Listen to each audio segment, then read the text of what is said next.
नमस्कार, मेरा नाम है अनविका।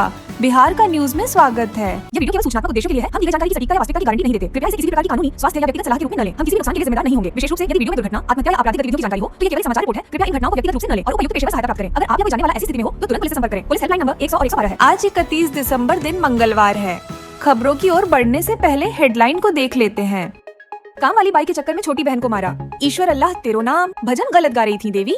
कबाड़ी दुकान में लगी आग, लाखों रुपए का नुकसान। ट्रक में तहखाना बनाकर हो रही थी शराब की तस्करी। पहले फ्रॉड, अब कुत्ते बिल्ली से पीके की तुलना। नाम सुनते ही भड़के पप्पू यादव। चलिए अब बढ़ते हैं टॉप 18 खबरों की ओर। 30 दिसंबर 2024 को पटना में बीपीएससी कैंडिडेट्स के समर्थन में लेफ्ट और कांग्रेस विधायकों ने राजभवन तक मार्च किया। वे परीक्षा रद्द करने की मांग कर रहे थे, लेकिन पुलिस ने उन्हें 9 बार रोका और गवर्नर हाउस ले जाने की कोशिश की। विधायकों ने इसे लोकतांत्रिक अधिकारों का हनन बताया। प्रदर्शनकारी छात्र भी पुनर्विचार की मांग को लेकर सड़क पर हैं, जहां पुलिस की कार्रवाई का विरोध हो रहा है। यह मुद्दा अब राजनीतिक टकराव का कारण बनते हुए आगामी चुनावों में अहम भूमिका निभा सकता है।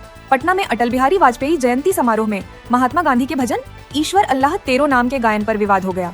भजन गायिका देवी के प्रदर्शन के दौरान नागेश सम्राट हिंदू पुत्र संगठन के अध्यक्ष ने विरोध जताते हुए रघुपति राघव राजा राम गाने की मांग की। देवी ने इसे सांप्रदायिक सहिष्णुता का हिस्सा बताया, जबकि नागेश ने इसे भक्ति परंपरा से भटकाव करार दिया। इस विवाद ने धार्मिक सहिष्णुता और सांस्कृतिक एकता पर बहस छेड़ दी है, जो समाज में संवाद और भक्ति के मायनों को नए सिरे से परिभाषित करने की मांग कर रही है। वाल्मीकि नगर टाइगर रिजर्व के निकट संतपुर सोहरिया पंचायत महिलाओं की आत्मनिर्भरता का प्रतीक बन चुका है। सुमन देवी ने यहाँ 500 से अधिक महिलाओं को कृषि, ब्यूटी पार्लर और हस्त निर्मित उत्पादों में प्रशिक्षित कर पुरुषों के काम में महिलाओं की भागीदारी सुनिश्चित की। उनकी प्रेरणा से गांव में आर्थिक और सामाजिक बदलाव आए हैं। मुख्यमंत्री नीतीश कुमार ने इस गांव को प्रगति यात्रा में शामिल कर महिलाओं के विकास को प्राथमिकता देने का आश्वासन दिया। यह पहल ग्रामीण समाज में महिलाओं की पहचान और आत्मविश्वास को मजबूती प्रदान कर रही है। बिहार के नए राज्यपाल आरिफ मोहम्मद खान ने अपने कॉलेज मित्र मोहम्मद नियाज अहमद के घर जाकर दोस्ती और सादगी की मिसाल पेश की। शपथ ग्रहण के बाद उन्होंने नियाज से मिलने का निर्णय लिया, जो उनकी 50 साल पुरानी दोस्ती की गहराई को दर्शाता है। दोनों ने पुराने किस्से साझा किए और यह मुलाकात रिश्तों की अहमियत को रेखांकित करती है। आरिफ ने चाय स्वीकार कर दोस्ती के प्रति अपना सम्मान दिखाया।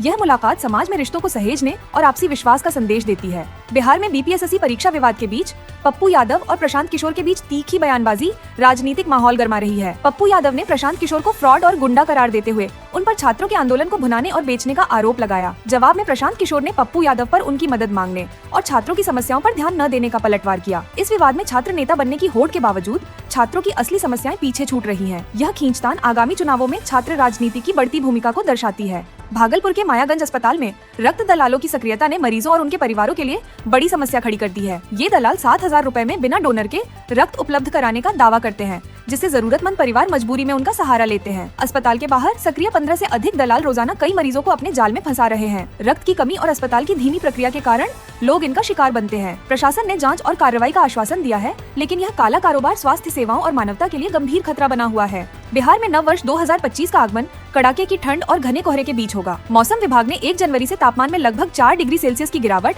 और अधिकतम तापमान 17 डिग्री तक पहुंचने की संभावना जताई है। कोल्ड वेव की चेतावनी के साथ सुबह शाम घने कोहरे का असर दृश्यता और यातायात पर पड़ेगा। ठंडी हवाओं से बच्चों और बुजुर्गों के स्वास्थ्य पर विशेष ध्यान देने की सलाह दी गई है। नागरिकों को गर्म कपड़े पहनने और घर के अंदर रहने की सलाह दी गई है, ताकि ठंड के इस दौर में सुरक्षित रहा जा सके।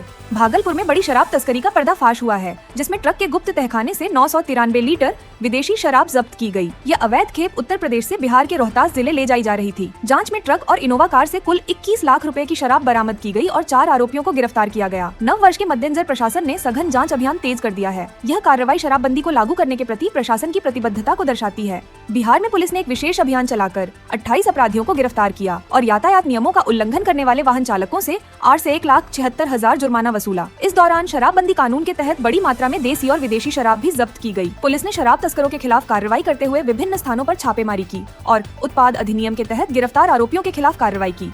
यह अभियान राज्य में कानून व्यवस्था बनाए रखने और आपराधिक गतिविधियों को नियंत्रित करने की दिशा में महत्वपूर्ण कदम है। बिहार में हाल ही में घटी घटनाओं ने प्रदेश की राजनीति और सामाजिक सुरक्षा पर महत्वपूर्ण सवाल उठाए हैं। उप मुख्यमंत्री सम्राट चौधरी ने मुख्यमंत्री नीतीश कुमार से मुलाकात कर यह स्पष्ट किया कि बिहार लोक सेवा आयोग बीपीएससी एक स्वतंत्र संस्था है और उसने छात्रों के हित में निर्णय लेने की पूरी स्वतंत्रता प्राप्त की है। बिहार के पूर्णिया जिले में पत्रकार नीलांबर यादव की हत्या की घटना ने समाज और प्रशासन के लिए गंभीर सवाल खड़े किए हैं। परिजनों के आरोप के अनुसार यह हत्या पूर्व नियोजित थी और पत्रकार को उसके पड़ोसी निशु यादव के परिवार ने झगड़े के बहाने घर बुलाकर मारपीट की और लोहे की रॉड से हमला कर उसकी जान ले ली। पुलिस ने मामले में छापेमारी कर एक आरोपी को गिरफ्तार किया है, जबकि मुख्य आरोपित अब भी फरार है। यह घटना न केवल पत्रकारिता के क्षेत्र पर हमला है, बल्कि पारिवारिक विवादों और मानसिक तनाव के परिणाम स्वरूप हुई एक दुखद हत्या को भी उजागर करती है। इस तरह के अपराधों पर रोक लगाने के लिए समाज और प्रशासन को सख्त कदम उठाने की आवश्यकता है। बिहार और उत्तर प्रदेश के सीमावर्ती क्षेत्रों में नव वर्ष के अवसर पर शराब तस्करी को रोकने के लिए पुलिस और उत्पाद विभाग ने विशेष चौकसी बढ़ा दी है। इस अभियान का मुख्य उद्देश्य अवैध शराब की तस्करी पर कड़ी कार्रवाई करना और तस्करों की गतिविधियों पर निगरानी रखना है। अधिकारियों ने चेक पोस्ट स्थापित कर 24 घंटे वाहनों की जाँच करने का निर्णय लिया है, खासकर बक्सर जिले में, जहां यूपी से आने वाले वाहनों की गहन जांच की जा रही है। जांच के दौरान ब्रेथ एनालाइजर जैसे उपकरणों का उपयोग भी किया जा रहा है। यह कदम यह सुनिश्चित करता है कि नव वर्ष के दौरान शराब तस्करी पर रोक लगे और समाज में नशे की लत को कम किया जा सके। उत्तर रेलवे ने फिरोजपुर मंडल से सहरसा के बीच कुछ ट्रेनों को रद्द किया है, जो 8 जनवरी 2025 तक प्रभावी रहेगा। रद्द की गई ट्रेनों में Amritsar Jaynagar, Jaynagar Amritsar, Amritsar Saharsa express and Kolkata Amritsar express शामिल हैं। ये परिवर्तन बुनियादी ढांचे सुधार कार्यों के कारण किए गए हैं। यात्रियों को अपनी यात्रा की योजना बनाने से पहले ट्रेन की स्थिति की पुष्टि करने की सलाह दी गई है। उम्मीद है कि सुधार कार्यों के बाद ट्रेन सेवा सामान्य हो जाएगी। बिहार के नालंदा जिले में एक विवाहिता कलामती देवी की मौत को हत्या के रूप में देखा जा रहा है। मृतका की बहन ने आरोप लगाया है कि उसके पति लक्ष्मण चौधरी ने कथित अफेयर के कारण हत्या की। कलामती ने आत्महत्या का प्रयास किया था, लेकिन एक पड़ोसी ने उसे बचा लिया। पुलिस ने मृतका के पति और काम वाली बाई को हिरासत में लिया है और पोस्टमार्टम रिपोर्ट के बाद ही मौत के कारणों का पता चलेगा। यह घटना महिलाओं की सुरक्षा और उनके अधिकारों पर गंभीर सवाल उठाती है। बिहार के अररिया जिले के झमटा वार्ड में एक भीषण अग्निकांड हुआ, जिसमें 6 घर जलकर राख हो गए और 4 मवेशियों की मौत हो गई। आग ने तेज पछुआ हवा के कारण आसपास के घरों को अपनी चपेट में लिया, जिससे लाखों रुपए का सामान जल गया। फायर ब्रिगेड की टीम ने कड़ी मशक्कत के बाद आग पर काबू पाया, लेकिन तब तक भारी नुकसान हो चुका था। आग के कारण की जांच की जा रही है और संभावना है कि यह शॉर्ट सर्किट से लगी हो। प्रशासन को आग सुरक्षा उपायों और जागरूकता पर ध्यान देने की आवश्यकता है। केंद्र सरकार के मंत्री गिरिराज सिंह ने दिल्ली के मुख्यमंत्री अरविंद केजरीवाल पर तीखा हमला करते हुए उन्हें नकली सेक्युलरिज्म का आरोप लगाया और कहा कि चुनाव के समय वह नई नौटंकी शुरू कर देते हैं। उन्होंने केजरीवाल पर धर्म और जाति के नाम पर राजनीति करने का आरोप लगाया, जबकि उनके कार्यों में कोई वास्तविकता नहीं है। गिरिराज सिंह के बयान ने राजनीतिक विवाद उत्पन्न कर दिया है और केजरीवाल के नेतृत्व पर सवाल उठाए हैं। इस टिप्पणी से आगामी चुनावों में राजनीतिक संघर्ष बढ़ सकता है और जनता को सावधानी से अपनी वोटिंग करनी होगी। बिहार के समस्तीपुर जिले में एक कबाड़ी दुकान में लगी आग ने लाखों रुपए के कबाड़ को जलाकर नष्ट कर दिया। आग लगने का कारण सिगरेट के टुकड़े को फेंकने के कारण माना जा रहा है। हालांकि इसकी पुष्टि अभी तक नहीं हो पाई है। दमकल टीम ने 2 घंटे की मेहनत के बाद आग पर काबू पाया, लेकिन तब तक भारी नुकसान हो चुका था। कबाड़ी दुकान के मालिक ने लाखों रुपए के नुकसान का आकलन किया है। स्थानीय पुलिस ने मामले की जांच शुरू कर दी है और भविष्य में ऐसी घटनाओं से बचने के लिए सुरक्षा उपायों पर विचार किया जा रहा है।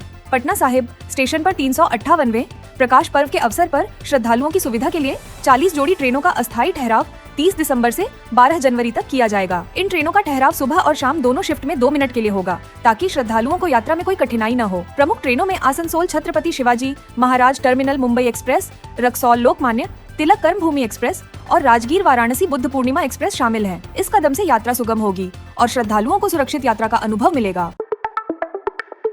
खबरों का सिलसिला यहीं तक। बिहार की तमाम खबरों की जानकारी के लिए हमारे चैनल को सब्सक्राइब कर लें, जिससे हमारे न्यूज की नोटिफिकेशन आपको पता चल जाए। और आपको ये न्यूज वीडियो अच्छी लगी तो जरूर लाइक कीजिएगा, जिससे हमें आत्मविश्वास की कमी ना हो।